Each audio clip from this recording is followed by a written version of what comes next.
Welcome to another episode of The Corner Booth, the official podcast of restaurantowner.com.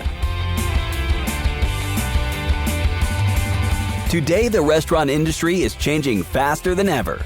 Learn from successful independent restaurant operators and other industry leaders as they share best practices that will help you engage your team, delight your guests, and grow your business. And welcome everyone to another Corner Booth. I'm Chris Tripoli with restaurantowner.com, Corner Booth, bringing you candid conversations with today's hands-on restaurant entrepreneurs. We've got a great story, a really interesting person to share his story for you today. For those of you who aren't familiar, we are a product of restaurantowner.com. Restaurantowner.com is the single greatest source of information and education on the web today that is directed for helping the hands-on independent operator operate better, perform better, and grow successfully. So for those of you who haven't checked it out, take a moment and simply go to www.restaurantowner.com. Okay, so today, as I told you, we've got a fantastic story. We've got a young, extremely talented, well-accomplished chef, restaurant operator, big city experience, who decided to chuck it a while ago and go to not just what you might consider a secondary market, but a really, really off-the-map location. And he's created a huge success. I want to introduce you to Michael Serva. Michael with Bordo, coming to us from Marfa, Texas. Michael, thank you so much, and welcome to Corner Booth. It's an honor to be here, and I'm happy to be able to talk to you. It's great. It's great. I have been there. For full disclosure, folks, Marfa, Texas is a very interesting, Michael will probably be able to describe it better, but it's a tiny little town, far southeast area of Texas. And he's got a fantastic concept. I have been there. I can't wait for him to share it with you. But Michael, before we do that, maybe you could tell everyone a little bit about you, how you got into this business. What was the attraction? What's your story? Well, I'm happy to go in depth to it, but also having a small restaurant, people come in and out. I got to give my spiel a lot, on the floor. And I guess what I'll say there is, to start with what comes easily, which is my canned answer, is my last name is Serva. It means to serve in Italian. My grandfather ran a restaurant. My father was a butcher there. My great-grandfather was a butcher who started restaurants with my grandfather. And that was what happened when they came from Italy to America. And my cousin, he's a second cousin, but he always says, tell people I'm your cousin. But my cousin is Pete Sagacio, who does Sagacio Zinfandel and also Journeyman Meats out of Napa. And so I grew up in Northern California, Sonoma County, and there was a lot of Northern Italians who settled there. And we, would frequent the delis in town and knew the owners, and they knew what part of Italy my family was from before I even had to say my name. And it's a land of growers and makers. And so that's kind of the culture I grew up with, was like production, making stuff, which I think ties a lot later into kind of the philosophy of Bordo, which is creating energy and really making product and being excited about that. But yeah, we got started, or I guess the family got started in that business. But when I was growing up, it kind of had skipped a generation. My dad was working for Frito-Lay delivering chips. My grandfather had sold the restaurant, and it was just sort of something they would talk about and reminisce about. I kind of picked it up and stayed in the business, and the family gave me advice and really supported me. And I was self-taught and started cooking in San Francisco and was mentored by a chef named Dennis Leary, who was not the comedian. That happened. I know. It's a common name there. Yeah, he was an Irish, no BS guy from Boston, very similar. But no, he was a very talented chef who ran Rubicon, which was a place in San Francisco that was pretty legendary. Robin Williams was one of the investors. A lot of big Stu Brioza came out of that crew. it started fifth floor and was sort of commingling with stars and all of that. So yeah, I came up in that and sort of, I kind of resented cooking growing up. It was what I had to do to survive. It was the only thing I knew how to do. And it wasn't until I started cooking in San Francisco and left some like, the pizza shacks I was working at in high school. And it was really just a way to pay the bills. And, the business for better, whether it's to trick people or not, sort of like Tom Sawyer painting the fence, I got caught up in the romance of it. And it made it a lot easier to do the work and to chase hard work and whatever there was, and seeing about restaurant culture and the depth of San Francisco and the history of it and Sure. Italian, all that. Of So great, great, great food markets to start in. So yeah, I can certainly understand the point you made. If you were in the, small, quickie little just work to get by pizza type jobs, but then bingo, you get into a really, really good work culture in San Francisco. Yeah, I can certainly see how that creates the inspiration. And I like your terminology. That's how you decided that you discovered the romance of it all, because there is that yes, incredible passion side of the business, and I guess we can thank San Francisco for charging you with that. definitely. And I think, there was a moment where I tried to go to culinary school and I ended up not being able to afford it. And I walked into Dennis's restaurant and he had this little small restaurant down the street from where I was living.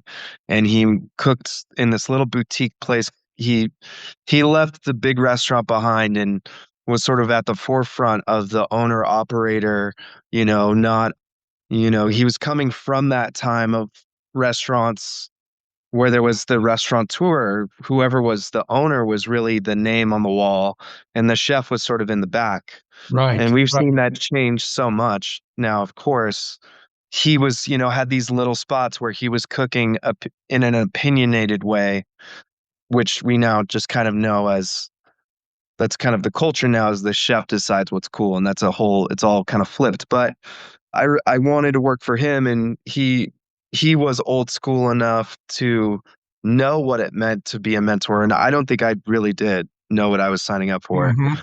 And I just couldn't. I had no other choice, and I wanted to find this romance in it. And so there was a point where he was naming this old French chef I'd never heard of. He said, "Go down the street, talk to this guy about this other chef." And it ended up being Andre Guillot, who was this French Mm. chef who resisted the Michelin system, and his books are only in French. So I went and talked to Ward Little about it. But before I did, I was in the trenches and he was yelling at me, and I was just starting with him. And in the middle of it, he said, "Have you talked to Ward Little about Andre Guillot?" And I said, "No, I'm sorry." And he goes, "You're, you're trashing your chance for an education here." And what I realized was Oh. that I guess what I'm saying is at some point I realized I could be part of a legacy of something that's passed down and is unspoken but so rich. And it's kind of Mhm. the network that holds this whole thing up. And it's why people become known.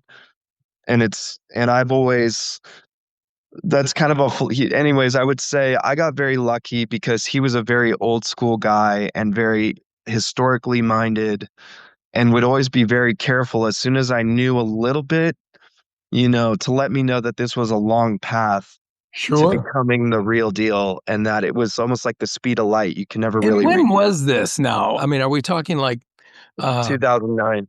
okay, yeah, okay. Yeah, so you're at So what interesting time in culinary trends with all the David Chang is just modifications. popping up Yes. in New York, and so there's a lot to pay attention to in the internet. I still I would have buddies pass me Danielle Boulud menus. They were like, I went to Yeah. New York, and I'd look at it, and that was the most. Now you can know what everybody's up. They'll broadcast on Instagram their entire technique. And back in the day, you just look at a menu and you go, I wonder what that asparagus tastes like. Yes. What are they doing with that? And you kind of, and I was so desperate for that. So anyways, I'll just say I felt like an outsider for a long time. I don't anymore. Eventually my path led me to working I kind of snuck in the back door of the Harbor House Inn, which was a Michelin restaurant later in my career, and they were a 2-star. And that was a very interesting experience to be a part of a team where there was 3 or 4 other people who had 12 stars under their belt with all the places they work. And it was like a different breed of cook. And I really started as a journeyman and very blue collar, and the industry almost kind of changed from underneath me. The new class, by the time I got to what fine dining had become, it was so different. And I felt like an outsider for a long time. And Sure.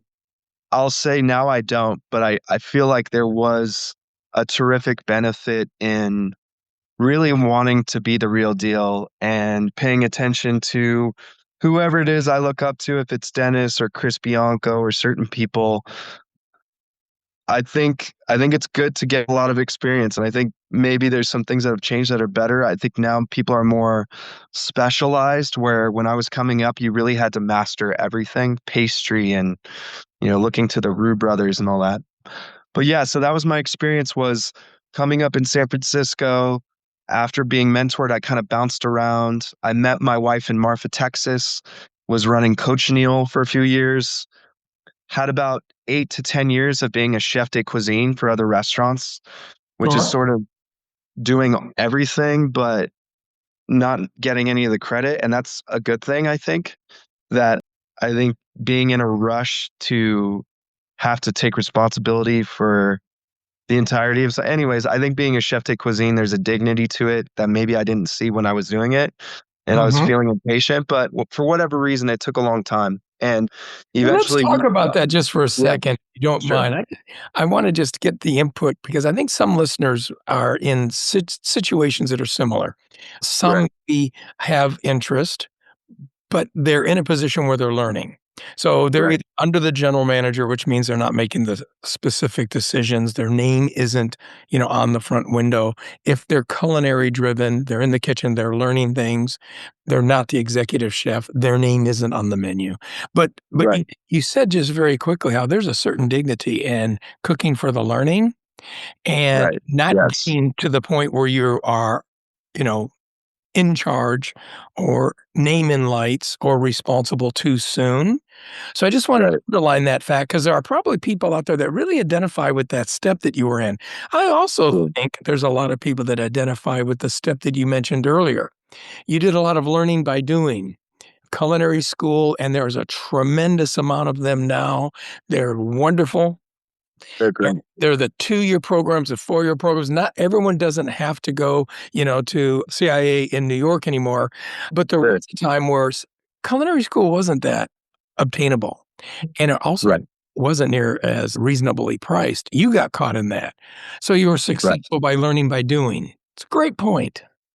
Well, yeah, and to that point, no, I was cooking in San Francisco, and the school, everybody told me, "We'll go to the CIA in Napa." And so, yeah, it was kind of a binary of, well, I can't afford that. So, and I think there's no wrong path in this business. I would say, if anything, that's the point I've learned the most from, is I always took on more than I was ready for, in terms of, I was probably a chef de cuisine too soon. I was probably a sous too soon. Mm, And if you are, and that's okay.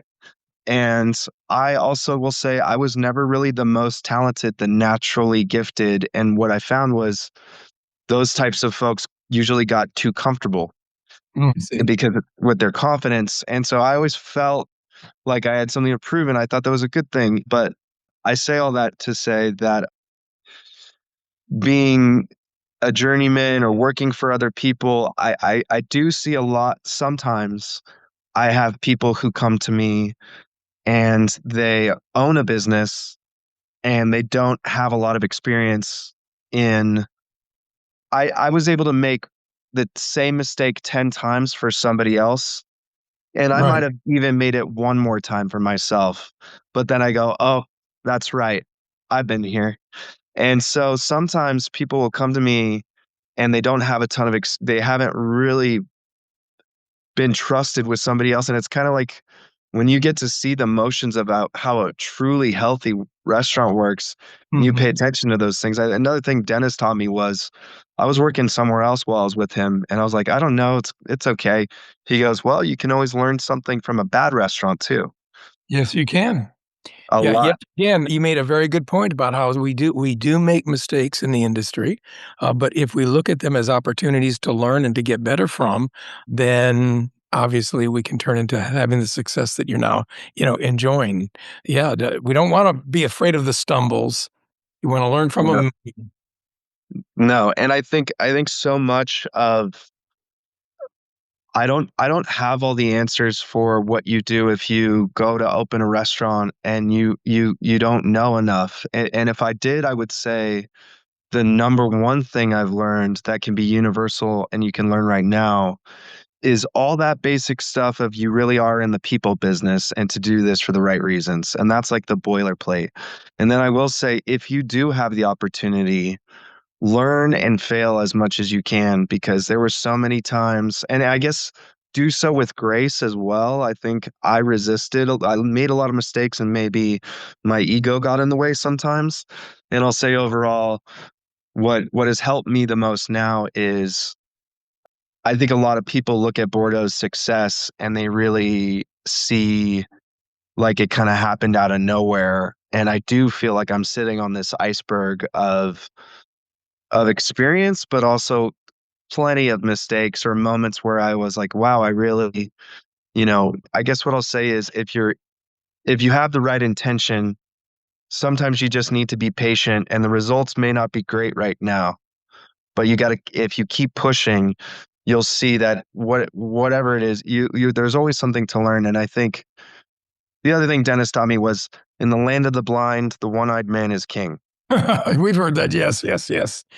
And it's really true. It's really true. In this world where everybody is kind of trying to go at things as fast as possible, as long as you have something, I guess what I'll say is what's different now that I would change is I think you can focus so much more on what's personal to you and what you know, and marry that with the universal language of running a restaurant, which you should learn from somebody else.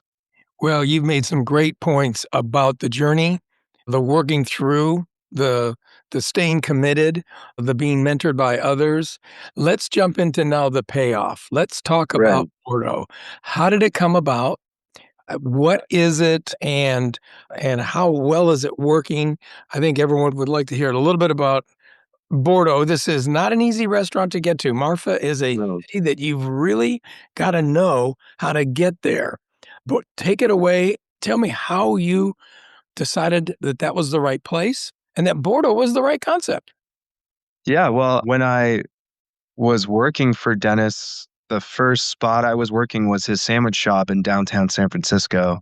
And it was a little corner place, and it was his opinion about sandwiches, and it moved fast. And I remember just regulars coming in like Trevor and him talking about Trevor's sandwich in front of him, being like, Trevor's got the roast beef, and him liking that and wrapping it up saying, see you later, Trevor. Them having these relationships and the romance of that and the repetition.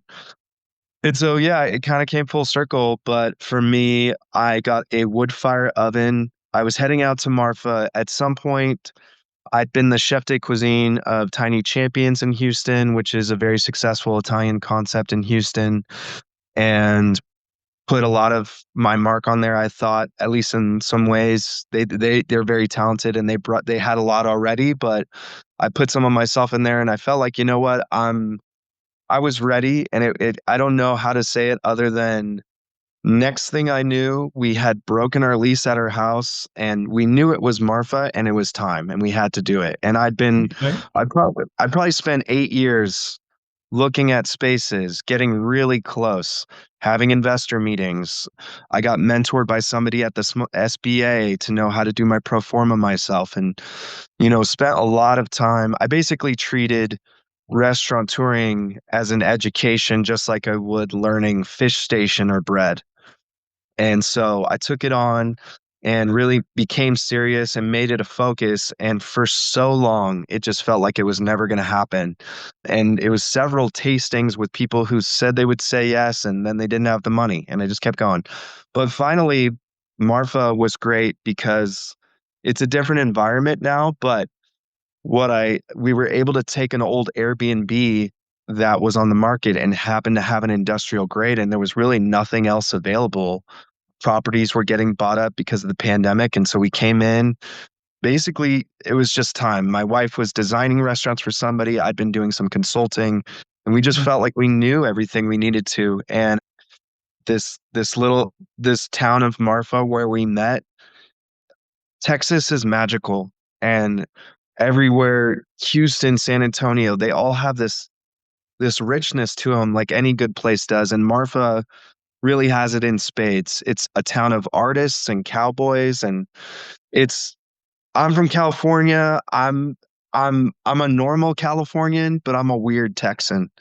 I've been here for about 15 years, but I am a little bit weird. And then what I will say is in Marfa, I'm also normal again. I'm not a weird guy, but in Houston, I felt a little weird. And out here, everybody's kind of a little funny and talented and artistic and eclectic. And so we I think that was something I learned is Mm-hmm. I was doing pop-ups in Houston at one point, and they weren't really taking off. And in Marfa, when Bordo started this runaway train success thing, I've been there when it didn't happen that way. And it really Yeah. was about knowing my network and knowing the people who would come out and support me. And we knew the town really well. And Yeah. it's very sensitive and funny. It doesn't like people coming in and knowing what's good for it. So, for example, we make food pasta for the local food bank. We have a buy a local a sandwich on the chalkboard. I initially thought about opening a concept called Osteria Obscura that was going to have Michelin aspirations. And my wife, who's my partner, reminded me, wouldn't you like to cook for the people you know in Marfa instead of the Mhm. people who are visiting with a lot of money? And that was such a good point. And so we decided to make sandwiches. My buddy Angelo, who works with Chris Bianco, had this old pizza oven on a trailer.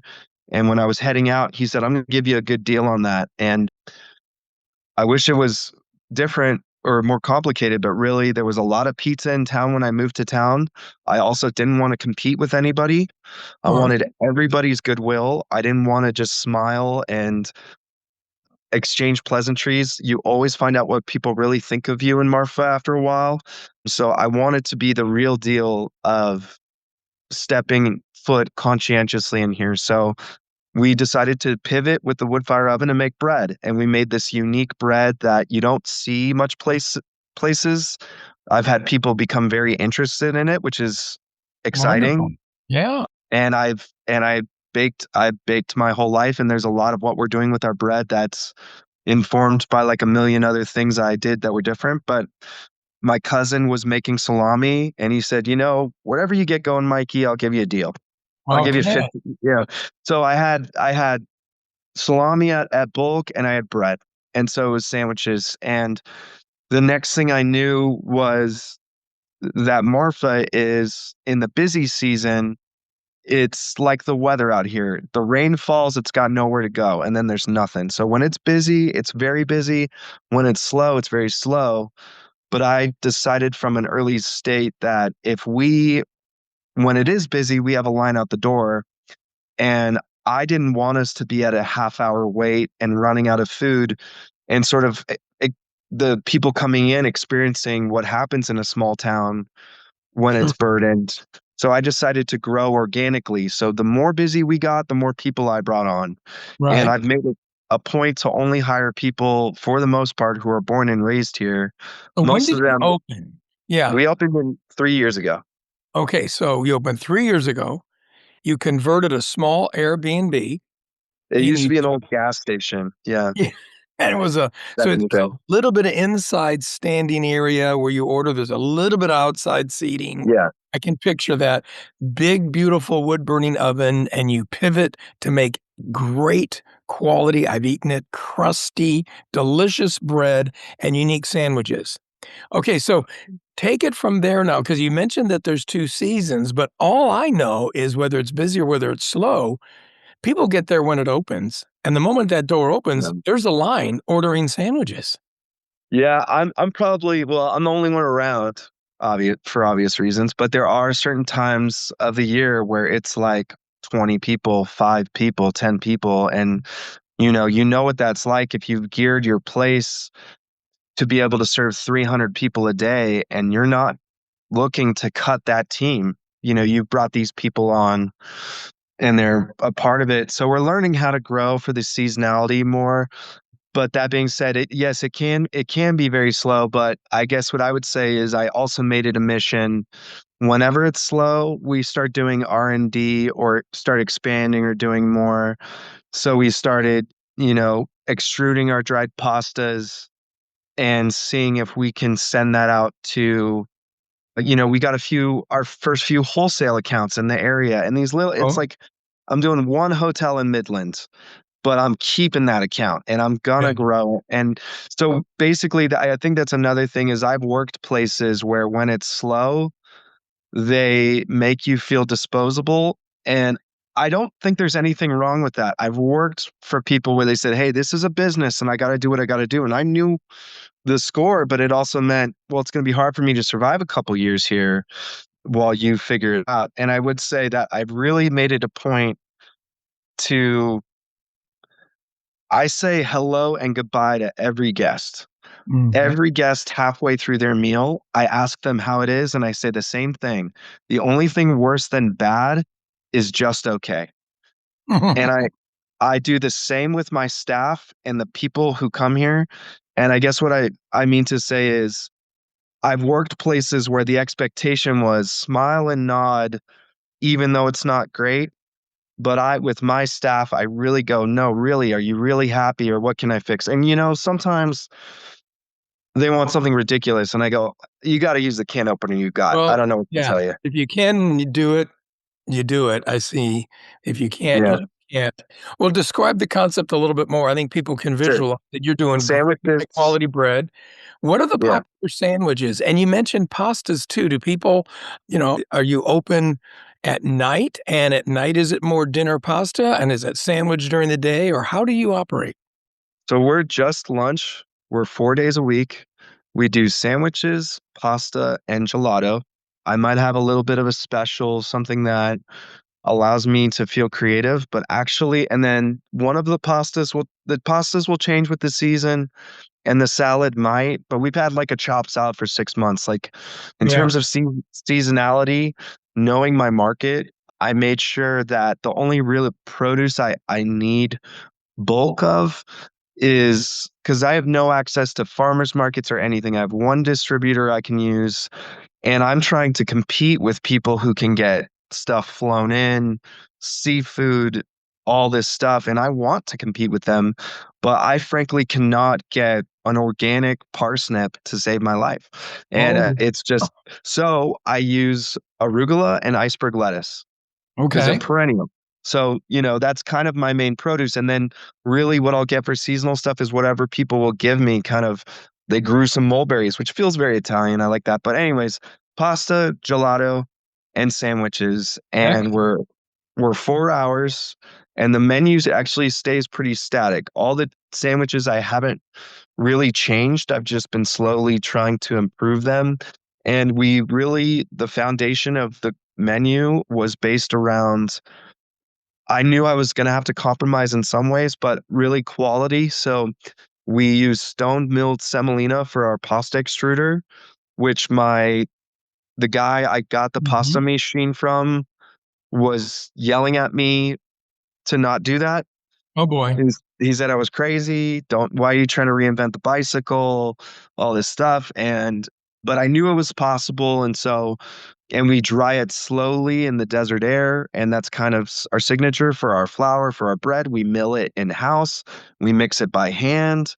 We make this isn't a deck oven bread. Everyone is fired and stretched by hand in our oven. And so they have a unique look to them, the way I think a good pizza does, where I think you still see, even in New York and Philly and places that are known for sandwiches, they all have like that deck oven bread that's very, Yes. which is great. But it's funny because when I was working at the Michelin restaurant, if the bread didn't look perfect, if it was a little burned, it was a problem. And so I think I have a chip on my shoulder. So I like my bread a little burned, a little ugly, but it has character and it feels authentic.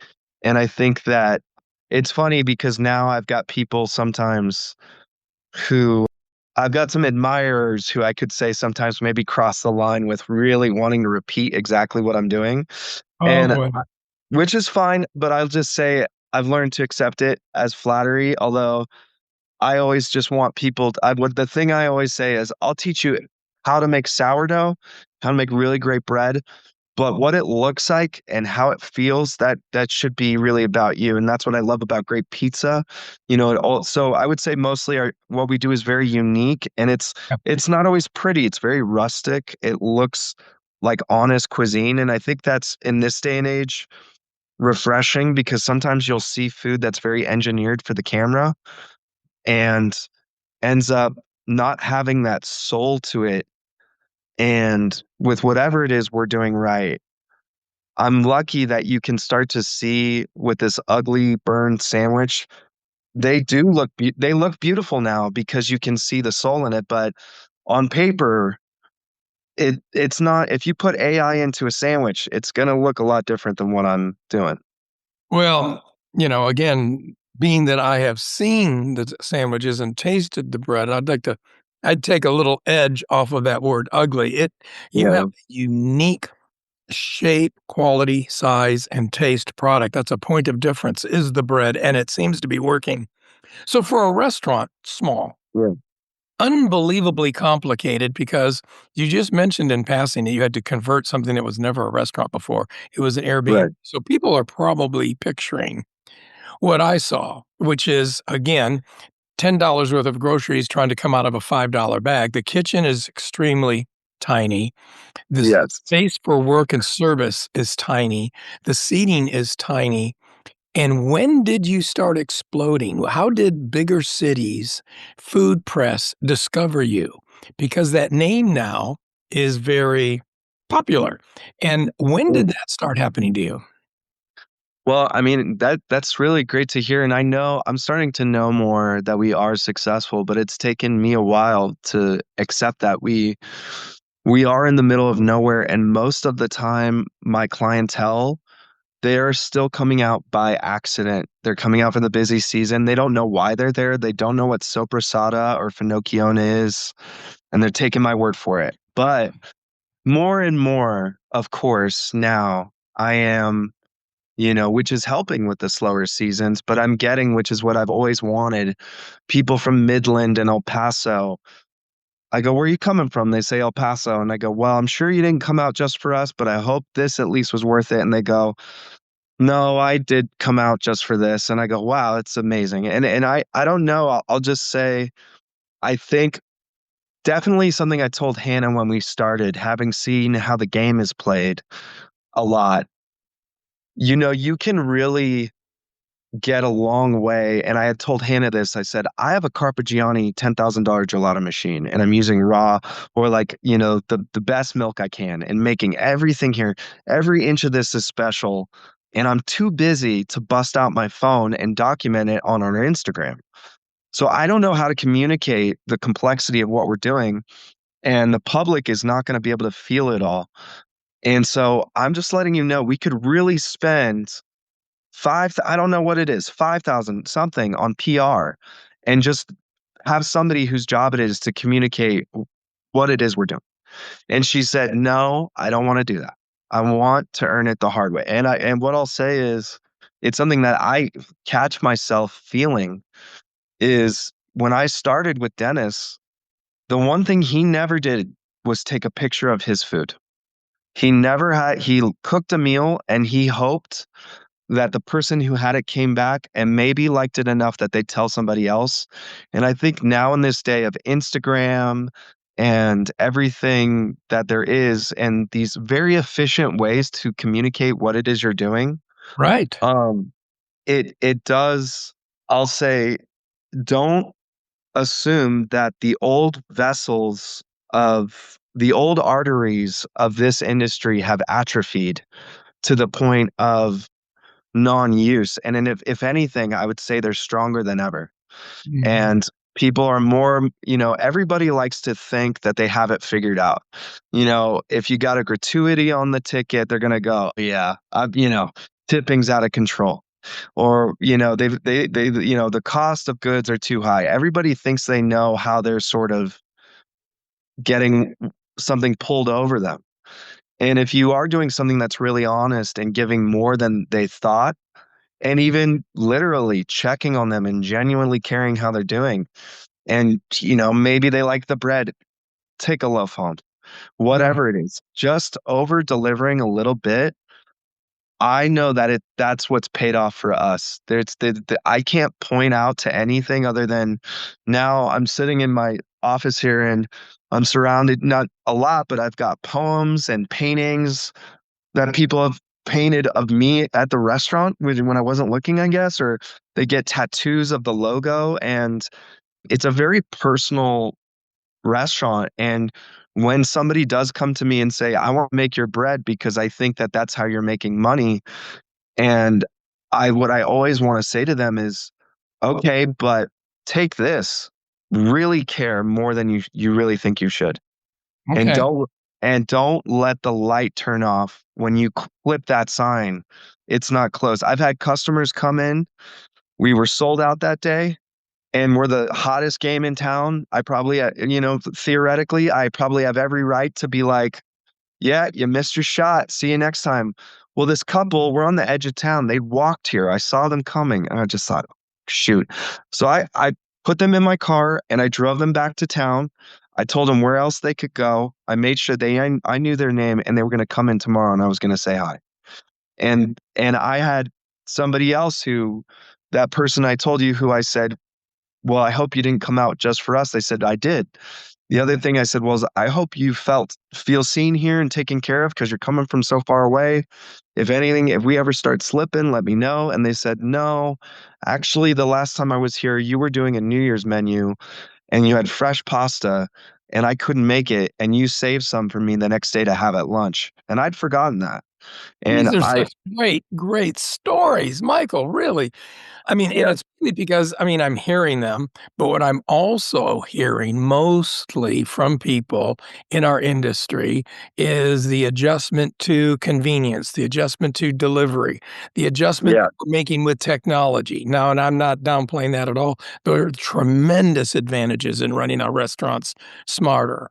But this is a conversation, and I hope you listeners are making note of this, that is all based on commit to the quality, commit to being personable, treat every single person correctly, and over deliver in some way. These are the words that I'm hearing you say. And it's yeah. obviously worked for you because this place is exploding. I think you said it really well. And I think I know the mindset because I've been there of really wanting. I think it was because also I had opened up something else in the pandemic and it didn't work. It was with somebody else, but had a vested interest. And because of the pandemic, I saw it really fall apart. And so I do know that you can do everything right and it can still go wrong. And so I think that yes, please, like, I know there's somebody else you might talk to who might have some idea about how to market better on social media, and I need to take that and run with it. But if there's anything that I have that I hope people can take with and run is you can do everything right, and one person at a table might just have a pasta that's not correct. And the time between the server, we're a counter, so I have to look at this even more, but we've all been there and the time between whoever filled up the water and the server, something's not right with your food. And it's that 15 minutes where you're not going to see them and they think you're okay and you're really not. And things Mhm. start to really drag out. And if you can, I at least have found you need to have the bravery to talk to a table and say, no, really, what, they go, well, it's okay. And you go, no, what is it? And they go, the pasta's a little tough. And I go, thank you. And at least for me in this day and age, I always am so glad if somebody in person, I don't know why you would want to find out that your restaurant's not working through a Google review that's going to affect your ratings and your reputation. I would much rather fix it in person. And I think that, I guess what I would say is if you can apply that same bravery to your staff, to Yeah. your spouse, really let people hold you accountable and don't just assume. I think the chef likes to think they're always right. And yes, you can measure out the brine on your turkey to a percentage. Hmm. Per- the math doesn't lead to success. The world is squiggly. It's not on hard 90-degree edges. It requires humanity. And, I would say if anything, and you would probably disagree, but I would say that I'm really cooking the books over here and fudging the numbers by charming every table. And that's really not what I'm doing. But I am making sure that every guest feels seen. And what that ultimately does, I think, more than anything, is make sure when my back is turned, the rest of the team feels a vested interest in mimicking what it is I care about because it's coming from a pure place. And sometimes if it's all commerce based and you're just trying to hit the numbers, if your chef only cares that they're hitting 30% food costs and you don't know that they know how to talk to somebody when they're having a bad day Sure. and navigate that, I'll just say that it's not for the faint of heart. It is a harder way of doing things, maybe. But What I'm for me, hearing is a yeah. good reminder, and I think people would be nodding their head yes. I'm hearing a good reminder that, yes, we run our businesses by percentages. That's true. Yes. It helps Yes. us manage the business, but you deposit the dollars, not the percentages. So if you Right. really are setting that culture of guest satisfaction and you're there touching every table, you're talking to every person, you're building a connection that obviously creates more dollars. They'll spend more. Mm. They'll take something with them. They'll come back sooner. And I like the other point that you made, and your staff will follow suit. Owners set the tone, don't they? And I mean, the tone that you're Yeah. setting is obviously you're leading with love, you're leading with care, you're going overboard to be tremendously personable. So, yeah, your small staff picks up on that, hopefully. And then there's your culture of service. But when did you decide that you could do this and run down the street and open up a smaller secondary concept? Talk a little bit about what you're doing there with your pizza gelato, just walking Yeah. distance from Bordo.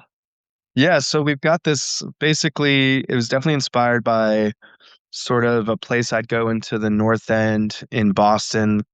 It was a galleria. So basically, sort of think of like ready to go stuff you can put on a tray. It's a working man's lunch. But really, the truth is, we were expanding and I had no more room. And this little spot had opened.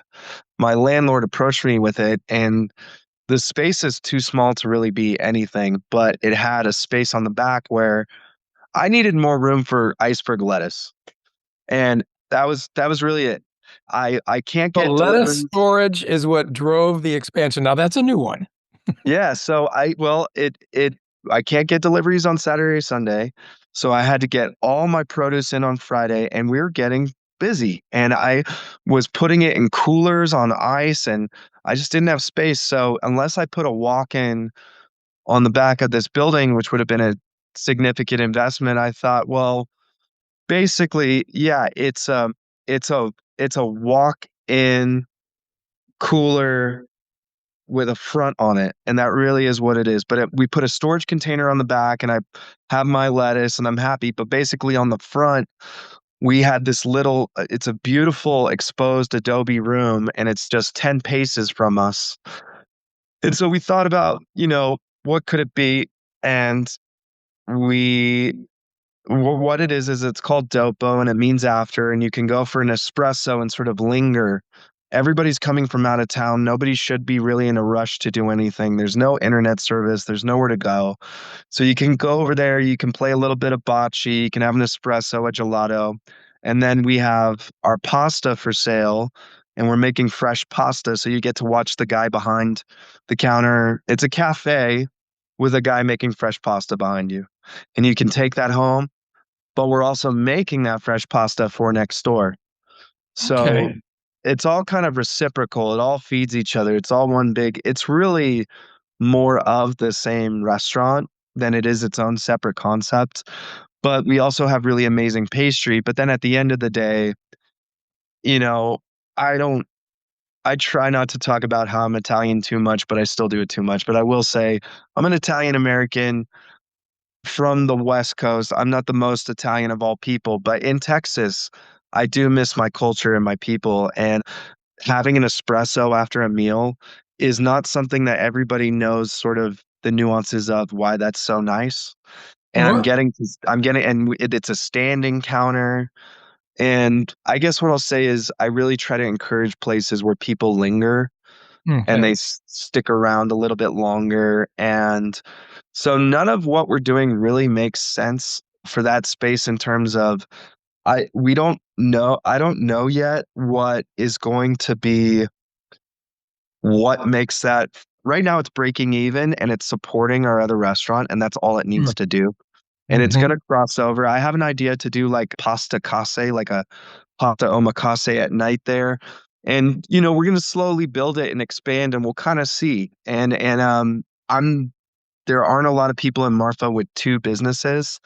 And I hope hubris doesn't mean it's too much, but I think being really hesitant about what it is and starting small, it's just this little special place where you get an espresso and a coffee, but it's like anything I want to do, just a little bit more. Well, I think it also makes tremendous sense in that it is just, walking distance. As you mentioned, you're really walking in there for a little after, linger, Right. have an espresso, but you're watching preparation and production for Bardo because you're making the Yeah. pasta and other things. So I see what you're saying. It's a production facility, it's additional storage, but it's also got a customer touch. And anytime you can have a little after meal coffee and roll some bocce, why not? So good for you.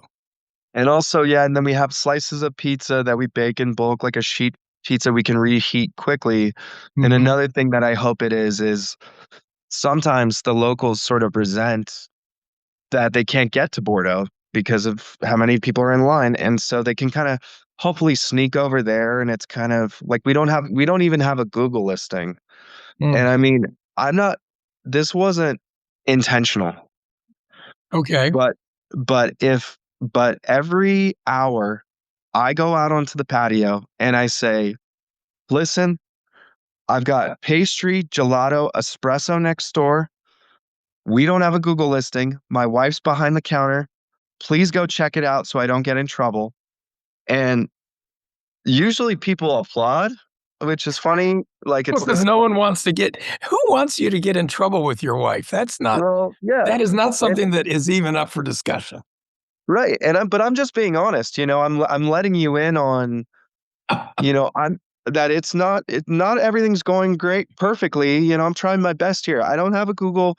Could you but I'm telling you, if I was cynically minded, I would say that was a great way to do it because people come over all the time. Hannah's like, "You're doing a great job." And if I just had a Google listing and put up an Instagram and went by all the metrics of, maybe what would work in a big city. There's no blogs out here. There's not Eater does not cover what happens out here. There's no culture map. There is no top. As soon as a restaurant opens in Houston, they're on the list for top 10 new restaurants, then top 10 best restaurants, top 10 things you ate that week. Nobody is really talking about us until now. And it's kind of because of a saturation point. And up until then, I guess what I'll say is don't discount that people if if they're hearing about everything that's going on from the same place, they might value more hearing about something from word of mouth and they might protect it more and have a more vested interest in its future. And I think that that's what we felt. Great, great morsels of advice, all through the segment, from your start, from your learning, your commitment, from your quality level.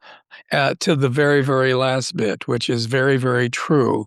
If we can get inundated, I think, with the tremendous amount of social media, Instagram, top 10 this, top 30 this, best that, there's tremendous dining guides and lists. And that's really how most major markets we find. But here you are in a really, really unique situation, and you never want to discount the power of the word of mouth. The word of mouth, in my opinion, has gotten you some very, very tremendous stories. People are talking about this teeny town that is worth driving to, and you're offering some great product to them when they do that.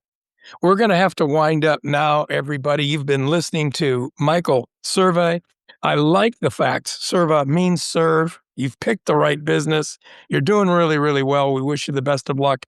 Can you tell us the website or email? Where can people go to learn more about Bordo? Yeah, I mean, our Instagram is sort of how we do communicate, and we try to be very personal with that. And the website's bordomarfa.com. And I want to thank you for having me. And I owe so much of the success to my team and my wife and the hard work and putting up with me. As you can see, I once I get going, it's hard to stop me. So very lucky. I'm very lucky to be talking to you today, and thank you for your time. Well, thank you so much for joining us. And listen, and thank you all for taking time to listen to another episode of Corner Booth. I want to remind you that our podcasts are dedicated to sharing stories, having candid conversations. We have plenty out there, and we have a lot more coming. To learn more about Corner Booth, just go to www.restaurantowner.com. So, Michael, go make it a good shift. And to everyone else, I hope we will cross paths very quickly at another Corner Booth one day soon. Thank you. Thank you for joining us on the Corner Booth. We'll be back next Tuesday with more inspiration, insights, and industry best practices to help you engage your team, delight your guests, and grow your business.